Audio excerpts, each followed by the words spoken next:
ಹೊಸ ವರ್ಷಾಚರಣೆ ಸಂಭ್ರಮಕ್ಕೆ count down ಶುರುವಾಗಿದೆ. ರಾಜ್ಯಾದ್ಯಂತ ಪೊಲೀಸರು ಟೈಟ್ ರೂಲ್ಸ್ ಗಳನ್ನ ಮಾಡಿದ್ದಾರೆ. ಬೆಂಗಳೂರಲ್ಲಿ ಬಿಗಿ ಭದ್ರತೆಯಲ್ಲಿ ಸಂಭ್ರಮಾಚರಣೆಯನ್ನ ಮಾಡಬೇಕಾಗುತ್ತೆ. ಪ್ರಮುಖವಾಗಿ ಹೊಸ ವರ್ಷ ಅಂತಂದ್ರೆ MG Road, Brigade Road, Church Street ಇಲ್ಲೆಲ್ಲ ಅಲರ್ಟ್ ಆಗಿರ್ತಾರೆ. ಯಾಕಂದ್ರೆ ಲಕ್ಷಾಂತರ ಸಂಖ್ಯೆಯಲ್ಲಿ ಜನ, ಅದರಲ್ಲೂ ಯೂತ್ಸ್ ಬಂದು ಅಲ್ಲಿ ಸೇರ್ತಾರೆ.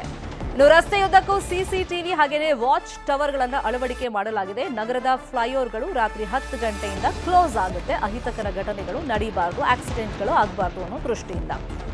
ನ್ಯೂಸ್ 18 ಕಳಕಳಿನೂ ಅದೇ. ಸಂಭ್ರಮಾಚರಣೆ ಮಾಡಿ, ಸಂಭ್ರಮ ಇರಲಿ ಬೇಡ ಅನ್ನಲ್ಲ, ಆದ್ರೆ ಜವಾಬ್ದಾರಿ ಅನ್ನೋದನ್ನ ಯಾವುದೇ ಕಾರಣಕ್ಕೂ ಮರಿಬೇಡಿ.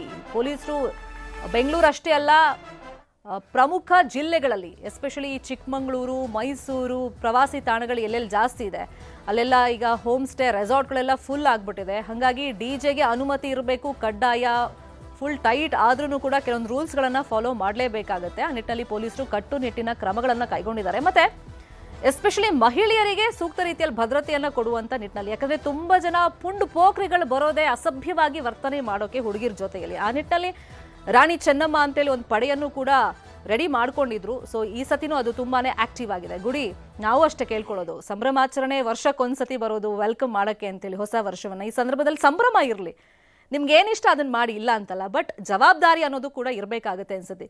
ಈ ಸತಿ ಬೇರೆ ಬೇರೆ ರೂಲ್ಸ್ಗಳನ್ನ ತಂದಿದ್ದಾರೆ. ಆ ಟೈಟ್ ಸೆಕ್ಯೂರಿಟಿ ಬಗ್ಗೆ ಮಾತಾಡೋದಾದ್ರೆ ಗುಡಿ. ಶರ್ಮಿತಾ, ನಾವು ಮುಖ್ಯವಾಗಿ ನೋಡೋದಾದ್ರೆ ದೇಶದ ಯಾವುದೇ ಮಹಾನಗರವನ್ನು ನೋಡ್ತಾ ಇದ್ರು ಕೂಡ ನಮ್ಮ ಬೆಂಗಳೂರಿನ ನಿವಾಸಿಗಳೇನಿದ್ದಾರೆ ಸಾಕಷ್ಟು ಪ್ರಬುದ್ಧರಿರುವಂಥದ್ದು, ಸಾಕಷ್ಟು ಜವಾಬ್ದಾರಿಯುತವಾಗಿ ನಡೆದುಕೊಳ್ಳುವಂಥದ್ದು ನಾವು ಇಷ್ಟು ವರ್ಷಗಳಿಂದ ನೋಡ್ತಾ ಇದ್ದೀವಿ. ಎಲ್ಲೋ ಅಲ್ಲೊಂದು ಇಲ್ಲೊಂದು ಚಿಕ್ಕ ಪುಟ್ಟ ಘಟನೆಗಳನ್ನ ಹೊರತುಪಡಿಸಿದರೆ ಯಾವುದೇ ರೀತಿಯಾಗಿರ್ತಕ್ಕಂಥ ಅಹಿತಕರ ಘಟನೆಯನ್ನಾಗಲಿ ಅಥವಾ ತೀರಾ ಅತ್ಯಂತ ಕೀಳಾಗಿ ನಡೆದುಕೊಳ್ಳುವಂಥದ್ದಾಗಲಿ ಅಥವಾ ಯಾವುದೇ ರೀತಿಯಾಗಿರ್ತಕ್ಕಂಥ ಹಲ್ಲೆನೋ ಅಥವಾ ಯಾರನ್ನ ಕಿಡ್ನಾಪ್, ಈ ರೀತಿಯಾದಂಥ ಯಾವುದೇ ರೀತಿಯಾದಂಥ ಕೃತ್ಯದಲ್ಲೂ ಕೂಡ ನಮ್ಮ ಬೆಂಗಳೂರಿನ ನಾಗರಿಕರು ಅಲ್ಲಿ ಪಾಲ್ಗೊಳ್ಳೋದಿಲ್ಲ. ಇದನ್ನು ನಿಜಕ್ಕೂ ಕೂಡ ಆ ಒಂದು ವಿಚಾರದಲ್ಲಿ ಅಭಿನಂದನವಾಗಿರುವಂಥದ್ದು. ಸ್ವಲ್ಪ ಕಿರಿಕ್ ಆಗಿತ್ತು, ಅಂದ್ರೆ ಹುಡುಗಿರನ್ನ ಅಸಭ್ಯವಾಗಿ ಮುಟ್ತಾರೆ. ಖಂಡಿತವಾಗಿ ಕೂಡ ನಾನು ಅದನ್ನ ಹೇಳ್ತಾ ಇರೋದು. ಅಂದ್ರೆ ಒಂದು ಸಾಮಾನ್ಯವಾಗಿ ನಾವು ಬಹುವಾಗಿ ನೋಡಿದಾಗ, ಬಾಹುಳ್ಯವಾಗಿ ನೋಡಿದಾಗ ಸಾಕಷ್ಟು ಜವಾಬ್ದಾರಿಯುತವಾಗಿರ್ತಕ್ಕಂಥ ಇರ್ತಾರೆ. ಆದರೆ ಯಾವುದೇ ರೀತಿಯಾಗಿರ್ತಕ್ಕಂಥ ಇಂಥ ಒಂದು ಸಂಭ್ರಮದ ಸಂದರ್ಭದಲ್ಲಿ ಕೆಲವು ಸಮಾಜಘಾತಕ ಶಕ್ತಿಗಳು ಅದನ್ನೇ ಬಳಸಿಕೊಳ್ಳೋದಕ್ಕೆ ಪ್ರಯತ್ನವನ್ನ ಮಾಡ್ತಾ ಇರ್ತವೆ. ಯಾಕಂದ್ರೆ ಸಾಕಷ್ಟು ಜನ ಕುಡಿದಿರ್ತಾರೆ ಅಥವಾ ಅವರ ಅಮಲಿನಲ್ಲಿ ಇರ್ತಾರೆ, ನಾವು ಏನೇ ಮಾಡಿದ್ರು ನಡೆದು ಹೋಗ್ಬಿಡುತ್ತೆ. ಎಸ್ಪೆಷಲಿ ಮಹಿಳೆಯರು ಕುಡಿದಿದ್ದಾರೆ ಅಂದರೆ ಒಂದು ರೀತಿಯಿಂದ ನನಗೆ ಎಲ್ಲ ಮಾಡೋದಕ್ಕೂ ಲೈಸೆನ್ಸ್ ಸಿಕ್ಕಾಗಿ ಅಂತೇಳಿ ಭಾವಿಸುವಂಥ ಸಾಕಷ್ಟು ಕೀಳು ಮಟ್ಟದ ಮನಸ್ಥಿತಿಯ ಜನರು ಕೂಡ ಇರ್ತಾರೆ. ಅಂಥವರನ್ನು ನಿಯಂತ್ರಣ ಮಾಡೋದಕ್ಕೆ ನಮ್ಮ ಪೊಲೀಸ್ ಇಲಾಖೆ ಸಾಕಷ್ಟು ಕ್ರಮವನ್ನು ತೆಗೆದುಕೊಳ್ಳಬೇಕಾಗುತ್ತೆ. ಆ ಕ್ರಮವನ್ನು ತೆಗೆದುಕೊಂಡುವುದೇ ಕೂಡ ಒಂದು ಕಡೆಯಿಂದ ನೋಡ್ತಾ ಇದ್ರೆ ನಾವು ಇವತ್ತು MG ರೋಡ್ ಅಥವಾ ಬ್ರಿಗೇಡ್ ರೋಡ್ ಇರ್ಬೋದು, ಅಲ್ಲಿ ಹೆಜ್ಜೆ ಹೆಜ್ಜೆಗೂ ಕೂಡ CC ಕ್ಯಾಮ್ರಾಗಳನ್ನು ಅಳವಡಿಕೆ ಮಾಡಲಾಗಿದೆ. ಜೊತೆಗೆ ಅಲ್ಲಿ ಒಂದು ಸ್ಪೆಷಲ್ ಸೆಲ್ಗಳನ್ನು ಕೂಡ ನಿಯೋಜನೆ ಮಾಡಲಾಗಿರುವಂಥದ್ದು. ಜೊತೆಗೆ ಈ ಮಹಿಳೆಯರ ರಕ್ಷಣೆಗೋಸ್ಕರ ಕೂಡ ಒಂದು ರಾಣಿ ಚೆನ್ನಮ್ಮ ಪಡೆಯನ್ನ ಅಲ್ಲಿ ನಿಯೋಜನೆ ಮಾಡಿರುವಂಥದ್ದು. ಜೊತೆಗೆ ಅದಷ್ಟೇ ಅಲ್ಲ, ಯಾರಾದರೂ ಅತಿಯಾಗಿ ಕುಡಿದು ಅವರಿಗೆ ತಮ್ಮ ಮನೆಗೆ ಹೋಗೋದಕ್ಕೆ ಸಾಧ್ಯ ಇಲ್ಲ ಅಂದ್ರೆ ನಮ್ಮ ಹೋಮ್ ಮಿನಿಸ್ಟರ್ ಹೇಳಿದ್ದಾರೆ, ಪರಮೇಶ್ವರ್ ಅವರು, ಅವರನ್ನು ನಾವು ಮನೆಗೂ ಕೂಡ ಡ್ರಾಪ್ ಮಾಡ್ತೀವಿ. ಆಕ್ಚುಲಿ ಟ್ರೋಲ್ ಆಗ್ತಾ ಇದೆ, ಜಾಸ್ತಿ ಕುಡಿದ್ರೆ ಟೈಟ್ ಆದ್ರೆ ಮನೆಗೆ ಸರ್ಕಾರನೇ ಬಿಟ್ಟು ಬಿಡುತ್ತೆ. ಟ್ರೋಲ್ ಜೊತೆಗೆ ಒಂದು ಜವಾಬ್ದಾರಿ ಕೂಡ ಅಲ್ವಾ ಸರ್ಕಾರದ್ದು. ಈಗ ಕುಡಿಯೋದು ಸಮಾಜ ಬಾಹಿಕ ಅಥವಾ ಸಮಾಜಘಾತಕನೋ ಅಥವಾ ನಾವು ಅದನ್ನ ಏನಂತಾರೆ ಕಾನೂನಾತ್ಮಕವಲ್ಲದ ಕ್ರಮ ಅಂತ ಹೇಳೋದಕ್ಕಾಗೋದಿಲ್ಲ. ಹೆಲ್ತ್ಗೆ ಇಂಜುರಿಯಸ್ ಅಂತ ಇಂಜುರಿಯಸ್ ಆಗುತ್ತೆ ಹೊರತು ನಿಮಗೆ ಅದರಿಂದ ಯಾವುದೇ ಒಂದು ಅದಕ್ಕೆ ನೇರವಾಗಿ ಬ್ಯಾನ್ ಮಾಡಿಲ್ಲ. ಇವತ್ತು ನೀವು ಯಾವುದೇ ಡ್ರಗ್ಸ್ ಅನ್ನ ಬ್ಯಾನ್ ಮಾಡಲಾಗಿದೆ, ಗಾಂಜಾವನ್ನ ಬ್ಯಾನ್ ಮಾಡಲಾಗಿದೆ, ಆದ್ರೆ ನೀವು ಕುಡಿತವನ್ನ ಬ್ಯಾನ್ ಮಾಡಿಲ್ಲ. ಬ್ಯಾನ್ ಮಾಡಿಲ್ಲ ಅಂದ್ರೆ ಅದು ಕಾನೂನಾತ್ಮಕವಾಗಿ ಆದಾಯ ಬರ್ತಿರೋದು. ಅದರಲ್ಲೂ ಕೂಡ ನಾವು ಈ ಸಂದರ್ಭದಲ್ಲಿ ನಾವು ಕಳೆದ ಬಾರಿ ಕೂಡ ಗಮನಿಸ್ತಾ ಇದ್ವಿ, ಅತಿ ಹೆಚ್ಚು ಆದಾಯ 3 ತಿಂಗಳ ಆದಾಯ ಏನಿದೆ ಒಂದು ರಾತ್ರಿಯಲ್ಲಿ ಕರ್ನಾಟಕ ಸರ್ಕಾರಕ್ಕೆ ಬರುತ್ತೆ. ಅಷ್ಟು ದೊಡ್ಡ ಮಟ್ಟದಲ್ಲಿ ಮದ್ಯ ಮಾರಾಟ ಆಗುತ್ತೆ. ಇಡೀ ನಮ್ಮ ದೇಶದಲ್ಲಿ ನೋಡ್ತಾ ಇದ್ರೆ ಅತಿ ಹೆಚ್ಚು ಟ್ಯಾಕ್ಸ್ ಇರುವಂತದ್ದು ಮದ್ಯದ ಮೇಲೆ ಕರ್ನಾಟಕದಲ್ಲೇನೆ. ಅಂದ್ರೆ ಕರ್ನಾಟಕ ಸರ್ಕಾರಕ್ಕೆ ಒಂದು ಆದಾಯದ ಮೂಲ ಕೂಡ ಆಗಿರೋದು. ಹಾಗಾದ್ರೆ ನಮ್ಗೆ ಆದಾಯ ಕೊಡ್ತಿರೋಂಥವ್ರನ್ನ ನಾವು ಸರಿಯಾಗಿ ನೋಡ್ಕೊಳ್ಳೋದಿಲ್ವಾ? ಇವತ್ತು ಒಂದ್ ರೀತಿಯಿಂದ ನೋಡಿದ್ರೆ ಸರ್ಕಾರದ ಪಾಲಿಗೆ ಅನ್ನದಾತರಾಗಿದ್ದಾರೆ ಕುಡುಕರು. ಯಾಕಂದ್ರೆ ಇವ್ರು ಕೊಟ್ಟಿರುವಂತ ಬೇಕಾಬಿಟ್ಟಿ ಏನು ಆಶ್ವಾಸನೆಗಳಿದಾವೆ, 50,000 60,000 ಕೋಟಿಯನ್ನು ಅಲ್ಲಿ ವಿನಿಯೋಜನೆ ಮಾಡಲಾಗ್ತಾ ಇದೆ.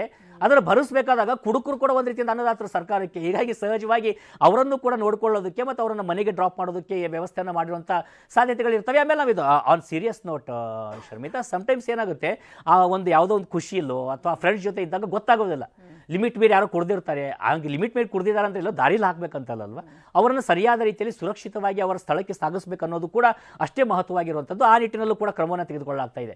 ಇನ್ನೊಂದು ದೊಡ್ಡ ಮಟ್ಟದಲ್ಲಿ ಆಗೋ ಸಮಸ್ಯೆ ಏನಂದ್ರೆ, ಈ ನ್ಯೂ ಇಯರ್ಗಳು ಬಂದಾಗ ಒಂದಿಷ್ಟು ಜನಗೆ ಏನಂದ್ರೆ ಯಾವ್ದಾದ್ರು ಹಿಲ್ ಸ್ಟೇಷನ್ಗೆ ಹೋಗ್ಬೇಕು ಅಂತ. ಹಿಲ್ ಸ್ಟೇಷನ್ಗೆ ಹೋಗಿ ಸೂರ್ಯೋದಯವನ್ನು ನೋಡಿ ಸೂರ್ಯ ಅಲ್ಲ ನಮಸ್ಕಾರ ಎಲ್ಲ ಕಡೆ ಈ ಸತಿ ಬ್ಯಾನ್ ಮಾಡ್ಬಿಟ್ಟಿದ್ದಾರೆ. ಅಲ್ಲ ಅದೇ ಹೇಳ್ತಾ ಇರೋದು, ಸೂರ್ಯ ನಮಸ್ಕಾರ ಅಂತೂ ಮಾಡಿ ಬರೋದಿಲ್ಲ.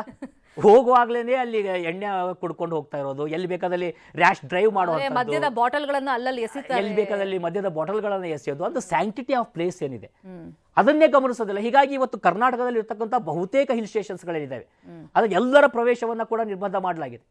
ಅದರಲ್ಲೂ ನಾವು ಬೆಂಗಳೂರಿನ ಸುತ್ತಮುತ್ತ ಇರತಕ್ಕಂಥ ರಾಮದೇವರ ಬೆಟ್ಟ ಇರ್ಬೋದು, ಅಥವಾ ಮೈಸೂರಿನಲ್ಲಿ ಇರ್ತಕ್ಕಂಥ ಚಾಮುಂಡಿ ಬೆಟ್ಟ ಇರ್ಬೋದು, ನಂದಿ ಹಿಲ್ಸ್ ಇರ್ಬೋದು, ಅದೇ ರೀತಿಯಾಗಿ ಬೇರೆ ಬೇರೆ ಯಾವೆಲ್ಲ ಹಿಲ್ ಸ್ಟೇಷನ್ಸ್ಗಳಿದ್ದಾವೆ, ಮುಳ್ಳಯ್ಯನಗಿರಿ ಇರ್ಬೋದು, SRS ಇರ್ಬೋದು, ಯಾವುದೆಲ್ಲ ಹಿಲ್ ಸ್ಟೇಷನ್ಸ್ಗಳಿದ್ದಾವೆ ಬಹುತೇಕವಾಗಿ ಅಲ್ಲಿ ಪ್ರವೇಶವನ್ನು ನಿಷೇಧ ಮಾಡಲಾಗಿದೆ. ಆದರೆ ಇದರ ಅರ್ಥ ಇಷ್ಟೇ, ನೀವು ಇವತ್ತು ಕುಡಿದು ಅಲ್ಲಿ ಹೋಗೋ ಅವಶ್ಯಕತೆ ಇಲ್ಲ, ಅಥವಾ ಅಲ್ಲಿ ಹೋಗಿ ಕುಡಿಯೋದು ಬದಲು ನೀವೇನು ಕುಡಿತೀರಾ ಕುಡೀರಿ, ಬೆಳಗ್ಗೆ ಎದ್ದು ಸ್ನಾನ ಮಾಡಿ ದೇವರ ದರ್ಶನಕ್ಕೆ ಹೋಗಿದ್ರೆ ಹೋಗಿ. ನಾಳೆ ಎಲ್ಲವೂ ಕೂಡ 1ನೇ ತಾರೀಕಿಗೆ ಎಲ್ಲವೂ ಓಪನ್ ಇರುತ್ತೆ. 1ನೇ ತಾರೀಕಿಗೆ ಬೆಳಗ್ಗಿಂದಲೇ ಎಲ್ಲ ಕ್ಷೇತ್ರಗಳಲ್ಲೂ ಕೂಡ ಓಪನ್ ಮಾಡಲಾಗುತ್ತೆ, ಯಾವುದೇ ರೀತಿಯಾದಂಥ ನಿರ್ಬಂಧ ಇರೋದಿಲ್ಲ. ಆದರೆ ಸದ್ಯದ ಮಟ್ಟಿಗೆ ಇರ್ತಕ್ಕಂಥದ್ದು ನ್ಯೂ ಇಯರ್ ಅನ್ನತಕ್ಕಂಥದ್ದು ಸಂಭ್ರಮದ ಗೂಡಾಗಬೇಕೇ ಹೊರತು ಟ್ರಾಜಿಡಿ ಆಗಬಾರ್ದು. ಯಾವುದೇ ಒಬ್ಬ ವ್ಯಕ್ತಿ ಅವ್ದು ಅಶ್ಲೀಲವಾಗಿ ನಡೆದುಕೊಂಡ್ರೆ, ಅಶ್ಲೀಲವಾದ ಮಾತನಾಡಿದ್ರೆ, ಒಂದು ಕೇಸ್ ಆತನ ಮೇಲೆ ಬಿದ್ದರೆ ಅವನು ಇಡೀ ಲೈಫ್ ಲಾಂಗ್ ಅಲ್ಲಿ ಅವ್ನು ಗಳಿಸಿದಂಥ ಗುಡ್ವಿಲ್ ಎಲ್ಲ ಹೋದಾಗಿದೆ. ಮತ್ತೆ ಹೆಣ್ಮಕ್ಳು, ನಾವು ಹೆಣ್ಮಕ್ಳನ್ನ ಅಸಭ್ಯವಾಗಿ ಮುಟ್ಬೇಡಿ ಅಥವಾ ಅವ್ರ ಪಕ್ಕ ಹೋಗುವ ಕಿರ್ಚಬೇಡಿ ಅಂತ ಹೇಳಿದ್ರು, ಕೆಲವರಂತೂ ಮೈ ಮೇಲೆ ಜ್ಞಾನನೇ ಇರಲ್ಲ, ಆ ರೀತಿ ವರ್ತಿಸ್ತಾ ಇರ್ತಾರೆ ಕುಡಿದ ಮೇಲೆ. ಖಂಡಿತವಾಗಿ ಅಂಥವ್ರಿಗೋಸ್ಕರನೇ CC ಕ್ಯಾಮ್ರಾ ಇಟ್ಟಿರೋದು ಈ ಸರಿ. ಅಂದರೆ ಯಾರೇ ಇರಲಿ, ಅದರಲ್ಲೂ ಕೂಡ ನೋಡಿ ಇನ್ನೊಂದು ದೊಡ್ಡ ಸಮಸ್ಯೆ ಆಗುವಂಥದ್ದು ಅಂದರೆ ಪೊಲೀಸ್ ಇಲಾಖೆ ಈ ವಿಚಾರದಲ್ಲಿ ಗಮನ ಹರಿಸಬೇಕಾಗುತ್ತೆ. ಯಾವ್ದಾದ್ರು ಹುಡುಗಿರು ಕುಡಿದು ಬಂದು ಅಥವಾ ಅವ್ರು ಏನೋ ಎಂಜಾಯ್ ಮಾಡ್ತಿದ್ದಾರೆ ಅಂದರೆ ಅದನ್ನ ಮೊಬೈಲಲ್ಲಿ ರೆಕಾರ್ಡ್ ಮಾಡ್ಕೊಳ್ಳೋಂಥವ್ರು, ಎಕ್ಸಾಕ್ಟ್ಲಿ ಅದನ್ನ ರೆಕಾರ್ಡ್ ಮಾಡಿ ಮನಸ್ಸಿಗೆ ಬಂದಾಗ ಕಟ್ ಮಾಡಿ, ಅವ್ರಿಗೊಂದು ಪ್ರೈವೇಸಿ ಅಂತ ಇರುತ್ತೆ. ಜೊತೆಗೆ ಅಲ್ಲಿ ಅವರ ಬಟ್ಟೆಯನ್ನು ಹಾಕೋದು ಅವರ ಹಕ್ಕದು. ಈಗ ಯಾರಿಗೂ ನೀನು ಹಿಂಗೆ ಬಟ್ಟೆ ಹಾಕೊಂಬ ಅಂತ ಹೇಳುವಂತ ಹಕ್ಕು ಯಾರಿಗೂ ಇಲ್ಲ. ಕಂಫರ್ಟಬಲ್ ಯಾರಿಗೆ ಏನು ಕಂಫರ್ಟ್ ಅನ್ಸುತ್ತೆ, ಯಾರಿಗೆ ಪಾರ್ಟಿಗೆ ಹೇಗೆ ಬೇಕು ಅಂತಾರೆ ಆ ಥರ ಡ್ರೆಸ್ಸನ್ನು ಮಾಡ್ಕೊಂಡು ಬಂದಿರ್ತಾರೆ. ಹಾಗಂದ ಮಾತ್ರಕ್ಕೆ ಅವರೆಲ್ಲರೂ ಒಂದು ಈಸಿಯಾಗಿ ಅವ್ರನ್ನ ಯೂಸ್ ಮಾಡ್ಕೋಬಹುದು ಅಥವಾ ಎಲ್ಲದಕ್ಕೂ ಕೂಡ ಲೈಸೆನ್ಸ್ ಇದೆ ಅಂತಲ್ಲ. ಹೀಗಾಗಿ ಜನರು ಕೂಡ ಈ ವಿಚಾರದಲ್ಲಿ ಸಾಕಷ್ಟು ಪ್ರಬುದ್ಧರಾಗಬೇಕಾಗತ್ತೆ. ನಮ್ಮ ಬೆಂಗಳೂರಿನ ಜನ ಅಂತೂ ಪ್ರಬುದ್ಧರೇ ಇದ್ದಾರೆ. ಇಲ್ಲಿ ಸಮಸ್ಯೆ ಆಗುವಂಥದ್ದೇ ಯಾವ್ದಾದ್ರು ಹೊರಗಡೆಯಿಂದ ಬಂದಿರ್ತಾರಲ್ಲ, ಅಕ್ಕಪಕ್ಕದ ರಾಜ್ಯದಿಂದನೋ ಎಲ್ಲೋ ಬೇರೆ ಕಡೆಯಿಂದ ಬಂದು ಬೆಂಗಳೂರಿನಲ್ಲಿ ಪಾರ್ಟಿ ಕಲ್ಚರ್ ಇದೆ, ಪಬ್ ಕಲ್ಚರ್ ಇದೆ, ನಾನು ಇಲ್ಲಿ ಏನು ಮಾಡಿದ್ರು ನಡೆಯುತ್ತೆ ಅನ್ನುವಂಥ ಒಂದು ಭಾವನೆಯಲ್ಲಿ ಬಂದಿರ್ತಾರೆ. ಅಂಥವರು ಪಾಠವನ್ನು ಕಲಿಬೇಕು. ಜೊತೆಗೆ ಯಾರೆಲ್ಲ ಈ ರೀತಿಯಾಗಿ ಒಂದು ಪಾರ್ಟಿಯಲ್ಲಿ ಬಂದಿರ್ತಾರೆ ತಮ್ಮ ಸುರಕ್ಷೆನ ತಾವು ನೋಡ್ಕೊಳ್ಬೇಕಾಗುತ್ತೆ. ಅದು ಕೂಡ ಮುಖ್ಯ ಆಗಿರುವಂಥದ್ದು. ಪ್ರತಿ ಸತಿ ಅನ್ಸೋದು ಇಂಥ ಇವೆಂಟ್ಗಳೆಲ್ಲ ಬಂದಾಗ ಪಾಪ ಪೊಲೀಸರು ಅವ್ರ ಸಂಭ್ರಮಾಚರಣೆ ಮಾಡೋದೇ ಇಲ್ಲ. ಸೊ ಬೇರೆಯವ್ರ ಸಂಭ್ರಮಾಚರಣೆ ನೋಡ್ತಾರೆ, ಅವ್ರನ್ನ ಹೆಂಗೆ ಕೇರ್ಫುಲ್ ಆಗಿ ನೋಡ್ಕೋಬೇಕು ಅಥವಾ ಈ ಶಾಂತಿ ಸುವ್ಯವಸ್ಥೆ ನೋಡ್ಕೊಂಡು ಅವ್ರನ್ನ ಹೆಂಗ್ ಮನೆಗೆ ತಲುಪಿಸ್ಬೇಕು ಅದರಲ್ಲೇ ಬ್ಯುಸಿ ಆಗಿರ್ತಾರೆ. ಹಾಗಾಗಿ ನಮ್ಮ ರಿಕ್ವೆಸ್ಟ್ ಪೊಲೀಸರಿಗೆ ಈ ಸತಿ ಜಾಸ್ತಿ ಕೆಲಸ ಕೊಡಬೇಡಿ, ಮತ್ತೆ ಕ್ವಾಟ್ಲೆ ಕೊಡಬೇಡಿ. ಎಸ್ಪೆಷಲಿ ಪೊಲೀಸರು ಮುಂದೆ ಹೋಗೋದು, ವಿಚಿತ್ರವಾಗಿ ಡಾನ್ಸ್ ಮಾಡೋದು. ಪೊಲೀಸ್ ಜೊತೆಗೆ ಇನ್ನೊಂದು ಪಿನು ಇದೆ, ಪ್ರೆಸ್. ಎಕ್ಸಾಕ್ಟ್ಲಿ. ಸೊ ಅದು ನಮ್ಮ ಇಬ್ಬರದು ಏನು ಮಾಡೋಕ್ಕಾಗೋದಿಲ್ಲ. ಪೊಲೀಸ್ ಇರ್ಬೋದು, ಪ್ರೆಸ್ ಇರ್ಬೋದು, ಅದು ನಮ್ಮ ಸಾಮಾಜಿಕ ಜವಾಬ್ದಾರಿ, ನಮ್ಮ ಕರ್ತವ್ಯ ಕೂಡ ಅದು. ಹೀಗಾಗಿ ನಾವೇ ಇನ್ ಅಡ್ವಾನ್ಸ್ ನಿಮಗೆ ನಾನು ಇಲ್ಲಿ ಹ್ಯಾಪಿ ನ್ಯೂ ಇಯರ್ ಅಂತ ಹೇಳ್ತೀನಿ, ನೀವು ಹೇಳಬೇಕಾಗುತ್ತೆ. ಅದಾದಮೇಲೆ ಬುಲೆಟಿನ್ಗಳು ನಡೀತಾ ಇರುತ್ತೆ. ಹೀಗಾಗಿ ಒಟ್ಟಾರೆಯಾಗಿ ಗಮನಿಸೋದಾದರೆ ಎಲ್ಲ ರೀತಿಯಿಂದ ಜವಾಬ್ದಾರಿಯುತವಾಗಿ ಇವತ್ತು ಕರ್ನಾಟಕ ಜನತೆ ಹೇಗಿದ್ದಾರೆ ಅದೇ ರೀತಿಯಾಗಿ ಈ ನ್ಯೂ ಇಯರ್ ಅನ್ನು ಕೂಡ ಅಷ್ಟೇ ಜವಾಬ್ದಾರಿಯಿಂದ ಸಂಭ್ರಮದಿಂದ ಆಚರಿಸಲಿ. ಎಲ್ಲರೂ ಹೌದು, ಖುಷಿಯನ್ನು ಹಂಚಿಕೊಳ್ಳಿ, ಜವಾಬ್ದಾರಿಯಿಂದ ಹಂಚಿಕೊಳ್ಳಿ, ಆ ಎಂಜಾಯ್ನ ಮಾಡಲಿ. ಇವತ್ತು ಸಂಭ್ರಮ ಪಟ್ಟಿರುವಂಥದ್ದು ಒಂದು ವರ್ಷದವರೆಗೂ ಕೂಡ ಒಂದು ಗುಡ್ ವಿಲ್ ಅನ್ನು ತರೋದ ರೀತಿಯಾಗಿರಲಿ ಹೊರತು ಪೊಲೀಸರಿಗೆ ನೀವು ಹೇಳಿದಾಗೆ ಎಕ್ಸ್ಟ್ರಾ ಕೆಲಸವನ್ನು ಕೊಟ್ಟು ಪೊಲೀಸರಿಗೆ ಎಕ್ಸ್ಟ್ರಾ ಕೆಲಸ ಬಂದಾಗ ನಮಗೂ ಎಕ್ಸ್ಟ್ರಾ ಕೆಲಸ ಆಗುತ್ತದು. ಹೀಗಾಗಿ ಎಲ್ಲರಿಗೂ ಕೂಡ ಎಕ್ಸ್ಟ್ರಾ ಕೆಲಸವನ್ನು ಕೊಡೋ ಬದಲು ನಿಮ್ಮ ಸಂಭ್ರಮವನ್ನು ನೀವು ಆಚರಿಸಿ, ಜೊತೆಗೆ ಎಲ್ಲವೂ ಕೂಡ ಸಂತೋಷದಿಂದಿರಲಿ. ಮತ್ತು ಈ ಬರುವಂಥ ಹೊಸ ವರ್ಷದಲ್ಲಿ ರಾಜ್ಯ ಕೂಡ ಸಮೃದ್ಧವಾಗಲಿ, ದೇಶ ಸಮೃದ್ಧವಾಗಲಿ, ಮತ್ತಷ್ಟು ಗಟ್ಟಿಯಾಗಿ ನಿಲ್ಲೋ ರೀತಿಯಾಗಿ ಎಲ್ಲರೂ ಕೂಡ ಆಗಬೇಕು ಅನ್ನೋಂಥದ್ದು ನಮ್ಮ ಆಶೆ ಆಗಿರುವಂಥದ್ದು. Happy new year in advance ಕೊಡಿ. ನಿಮಗೂ ಕೂಡ happy new year in advance ಅಂತ ಹೇಳ್ತಾ ಮಾತುಕತೆ ಮುಗಿಸ್ತಾ ಇದೀವಿ. ನೋಡ್ತಾ ಇರಿ News 18 ಕನ್ನಡ, ಜಾಲ ನಮ್ಮದು, ಬಲ ನಿಮ್ಮದು.